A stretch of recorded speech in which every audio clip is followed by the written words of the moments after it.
Of all the cancers American men encounter, prostate cancer is the most commonly diagnosed and is the second leading cause of cancer death. Considering those rates, it would seem that a method of screening to detect the disease would be of great service to medical care. However, there has been little consensus regarding prostate cancer screening.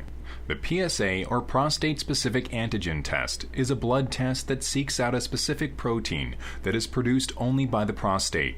The higher a man's level of PSA, the greater the likelihood he has prostate cancer. If it is determined that a patient meets this criteria, then it is often recommended that a biopsy be taken from the prostate.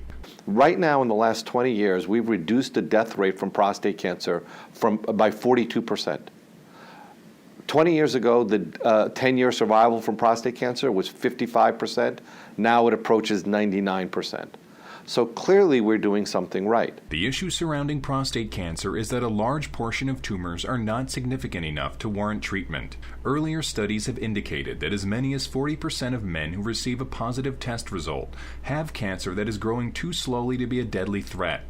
The ensuing biopsies, radiation surgery, and other treatments can incur serious adverse effects, including impotence, incontinence, and other complications, potentially even death. That's the argument behind why the panel advising the U.S. government on medical treatment guidelines, the U.S. Preventative Service Task Force, or the USPSTF, recommended against screening healthy, symptom-free men of any age.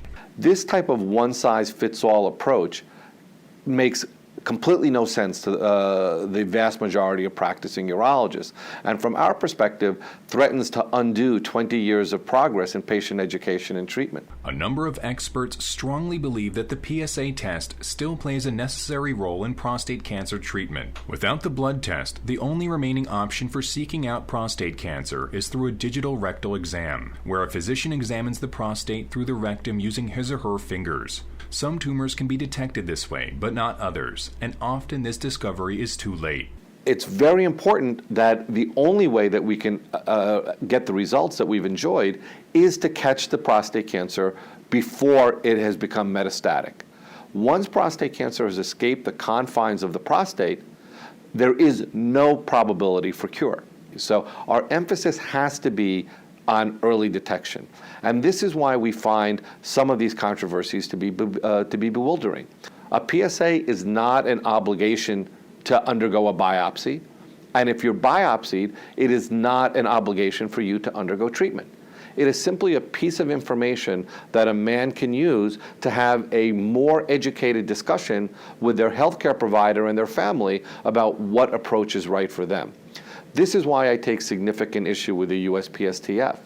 A man has a right to know what is going on in his own body.